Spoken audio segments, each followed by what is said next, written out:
नमस्कार दोस्तों, स्वागत है आपका ए टू जेड स्टोरीज अद्भुत ऑफिशियल पर। साधु संत फकीर गुरु रहबरों की सदा ही जय जयकार। भैरव विज्ञान तंत्र की विधि 13वीं में शिव जी जो रहस्य पार्वती जी को बताते हैं वो है कि कल्पना करो कि मयूर पूंछ के पंचरंगे वर्तुल निस्सीम अंतरिक्ष में तुम्हारी 5 इंद्रियां हैं। अब उनके सौंदर्य को भीतर ही घुलने दो।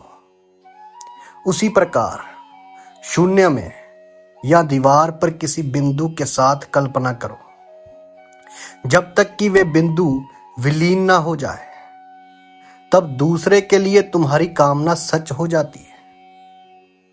ये सारे सूत्र भीतर के केंद्र को कैसे पाया जाए उससे संबंधित है।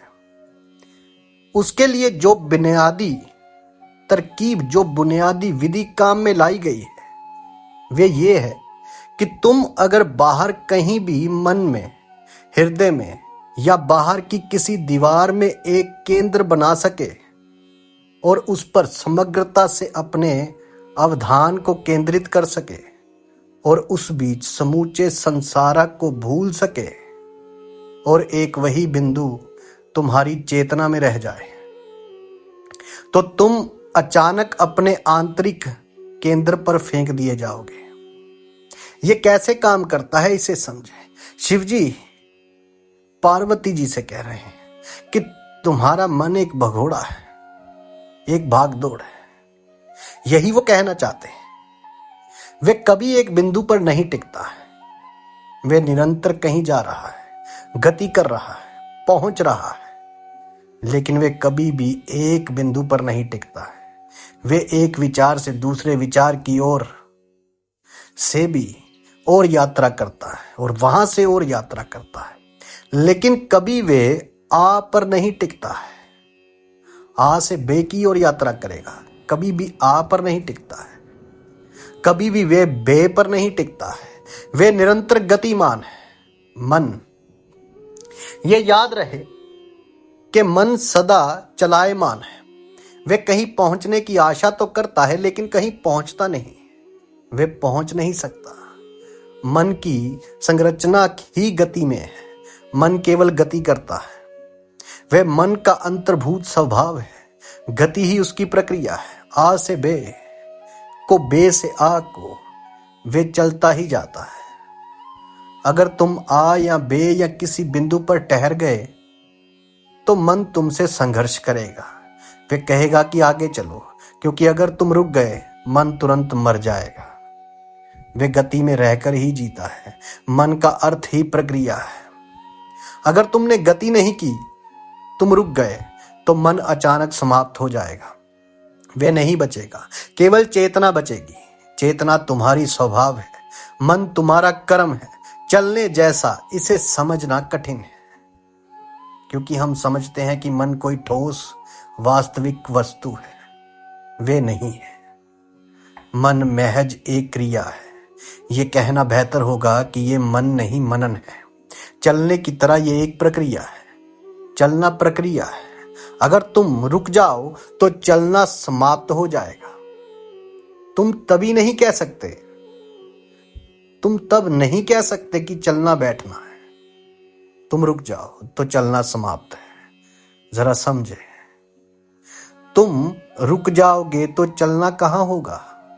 हो ही नहीं सकता। चलना बंद है। पैर है पर चलना नहीं। पैर चल सकते हैं, लेकिन अगर तुम रुक जाओ कहीं तो चलना होगा ही नहीं। चेतना पर जैसी ही वे तुम्हारा स्वभाव है। मन चलने जैसा है। वे एक प्रक्रिया है। जब चेतना एक जगह से दूसरी जगह जाती है तब वे प्रक्रिया मन है। जब चेतना आ से बा और बा से सा को जाती है तब ये गति मन है। अगर तुम गति को बंद कर दो तो मन नहीं रहेगा। तुम चेतन हो लेकिन मन नहीं है। जैसे पैर तो है लेकिन चलता नहीं, चलना नहीं। चलना क्रिया है, कर्म है। मन भी क्रिया है, कर्म है। अगर तुम कहीं रुक जाओ तो मन संघर्ष करेगा। मन कहेगा बड़े चलो, रुको नहीं। मन हर तरह से तुम्हें आगे या पीछे या कहीं भी धकाने की चेष्टा करेगा। कभी भी सही, लेकिन चलते रहो। अगर तुम जिद करोगे, अगर तुम मन की नहीं मानना चाहो, तो वे कठिन होगा, क्योंकि तुमने सदा मन का हुक्म माना है। तुमने कभी मन पर हुक्म नहीं किया है। तुम कभी उसके मालिक नहीं रहे हो। तुम हो नहीं सकते, क्योंकि तुमने कभी अपने मन से तादात्म्य रहित नहीं किया है।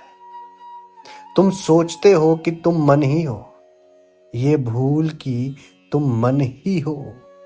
मन को पूरी स्वतंत्रता दिए देती है, क्योंकि तब उस पर मलकियत करने वाला, उसे नियंत्रण में रखने वाला कोई नहीं रह जाता। तब कोई रहा ही नहीं, मन ही मालिक रह जाता है। लेकिन मन की ये मलकियत तथाकथित है, वे स्वामित्व झूठा है। एक बार प्रयोग करके देखो, करो प्रयोग, और तुम उसके स्वामित्व को नष्ट कर सकते हो। वे झूठा है।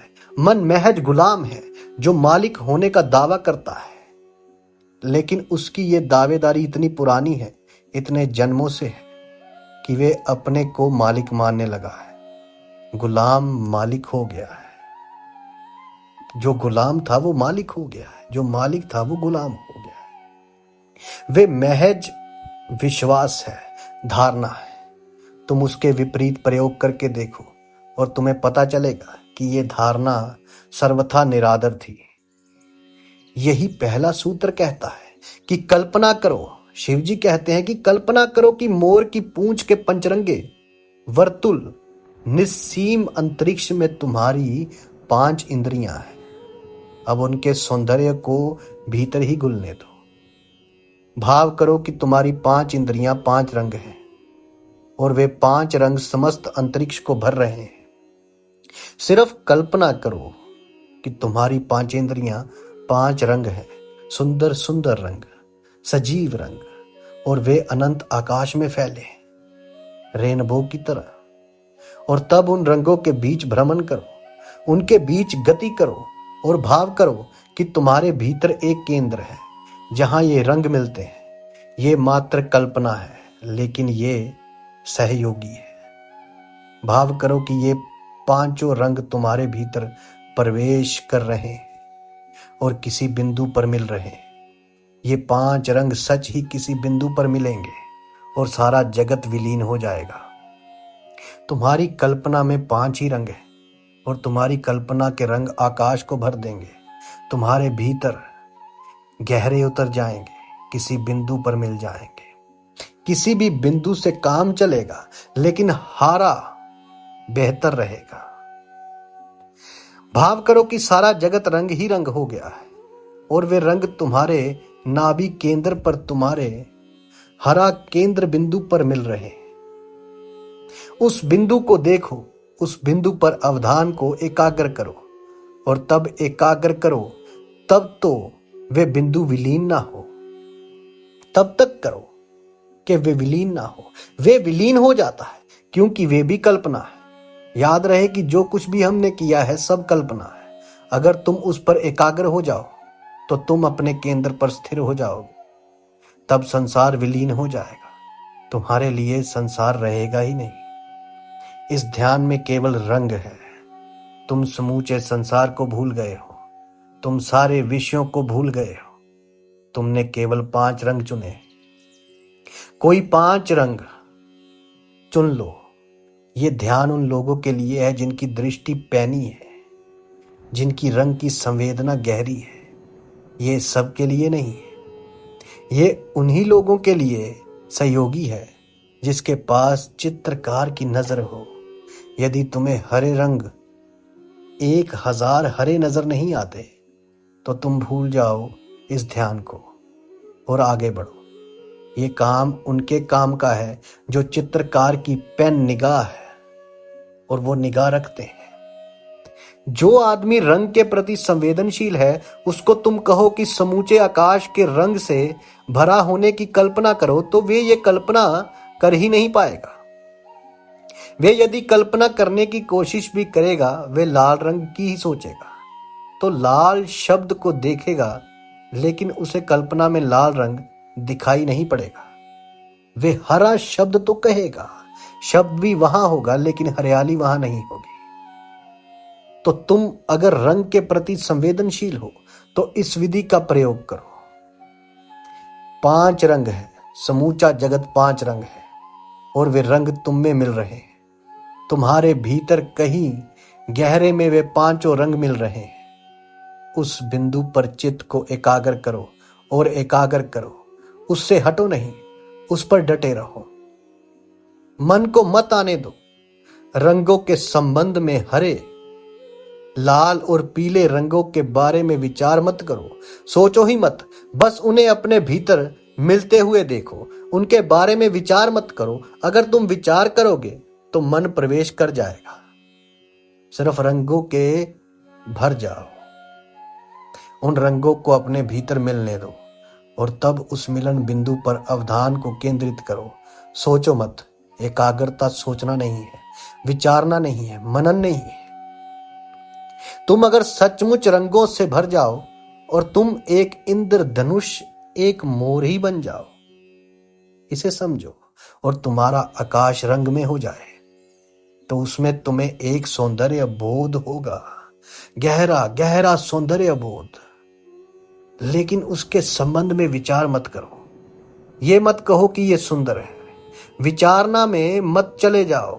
उस बिंदु पर एकाग्र हो जहां ये रंग मिल रहे हैं और एकाग्रता को बढ़ाते जाओ, गहराते जाओ, तो कल्पना नहीं टिक सकती, वे विलीन हो जाएगी। संसार तो पहले ही विलीन हो चुका है, सिर्फ रंग रह गए थे।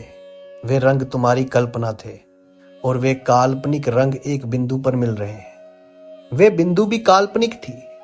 अब गहरी एकाग्रता से वे बिंदु भी विलीन हो जाएगा। अब तुम कहां रहोगे? अब तुम कहां हो? तुम अपने केंद्र में स्थित हो जाओगे।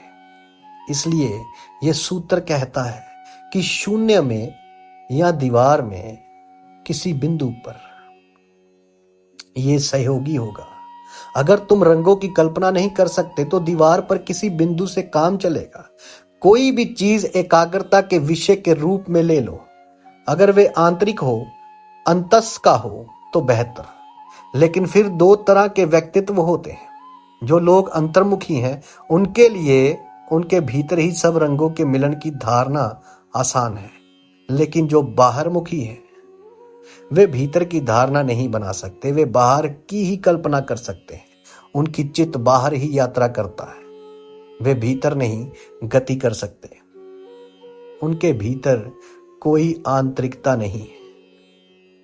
अंग्रेज दार्शनिक हुए हैं डेविड ह्यूम ने कहा है, जब भी मैं भीतर जाता हूं वहां मुझे कोई आत्मा नहीं मिलती। जो भी मिलता है वे बाहर के प्रतिबिंब है।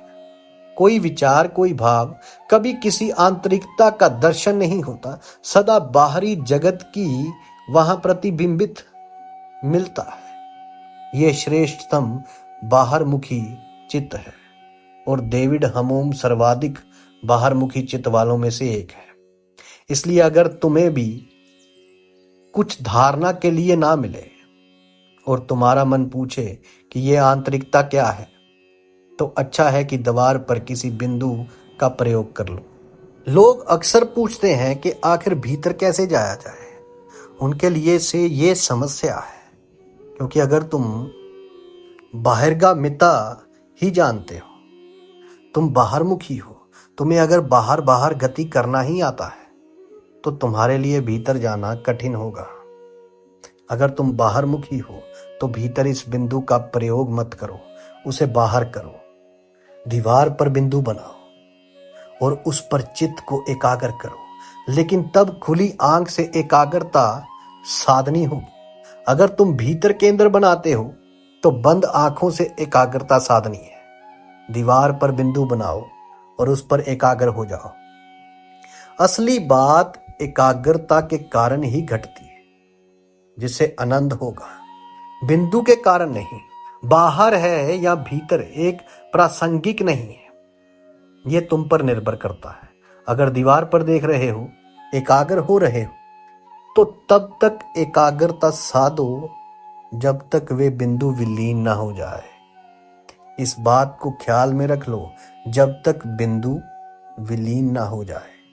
पलकों को बंद मत करो, क्योंकि उससे मन को फिर गति करने के लिए जगह मिल जाती है।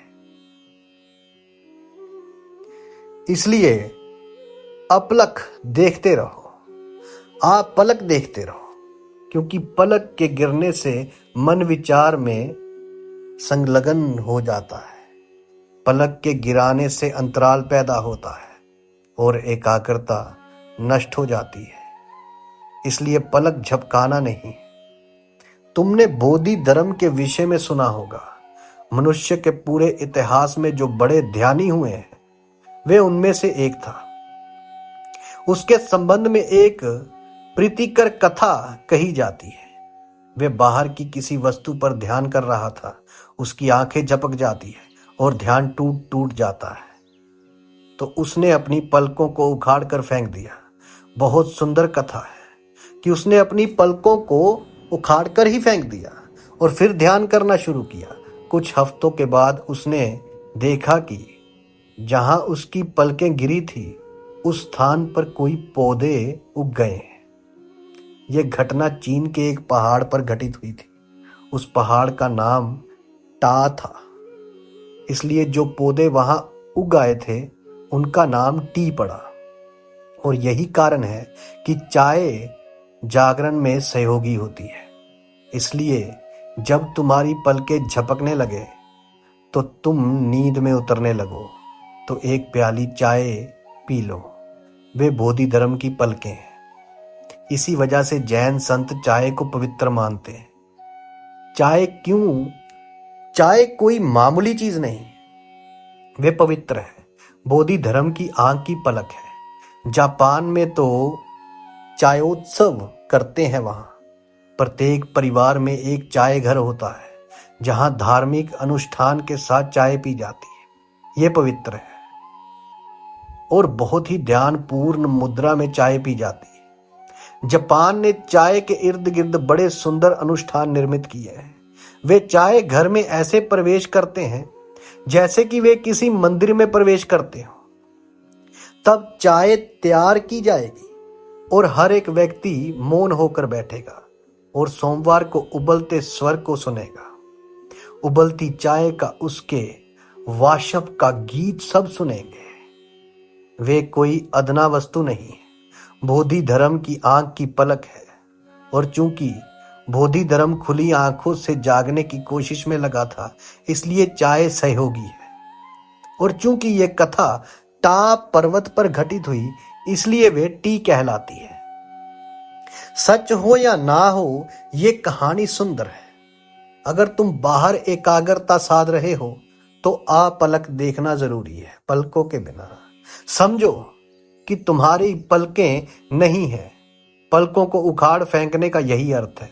तुम्हें आंखें तो हैं, लेकिन उनके ऊपर झपकने को पलकें नहीं है। और तब एकाग्रता साधो जब तक बिंदु विलीन नहीं हो जाता। बिंदु विलीन हो जाता है अगर तुम लगे रहे। अगर तुमने संकल्प के साथ मन को चलायमान नहीं होने दिया तो बिंदु विलीन हो जाता है।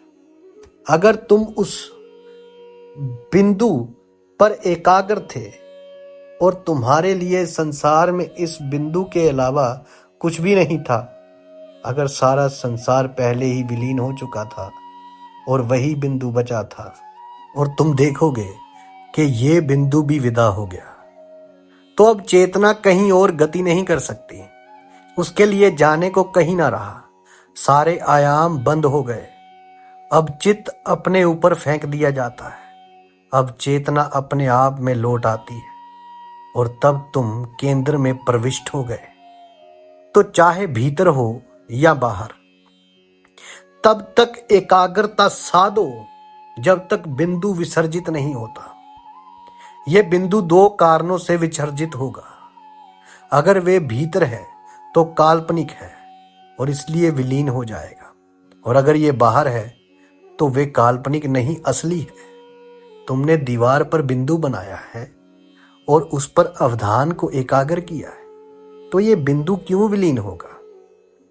भीतर के बिंदु का विलीन होना तो समझा जा सकता है, क्योंकि वे वहां था नहीं, तुमने उसे कल्पित कर लिया था। लेकिन दीवार पर तो वे है, वे क्यों विलीन होगा? वे एक विशेष कारण से विलीन होता है। अगर तुम किसी बिंदु पर चित्त को एकाग्र करते हो तो यथार्थ में वे बिंदु विसर्जित नहीं होता है, तुम्हारा मन ही विसर्जित होता है। अगर तुम किसी वहम बिंदु पर एकाग्र हो रहे हो तो मन की गति बंद हो जाती है, और मन गति के बिना जी नहीं सकता। वे रुक जाता है, वे मर जाता है।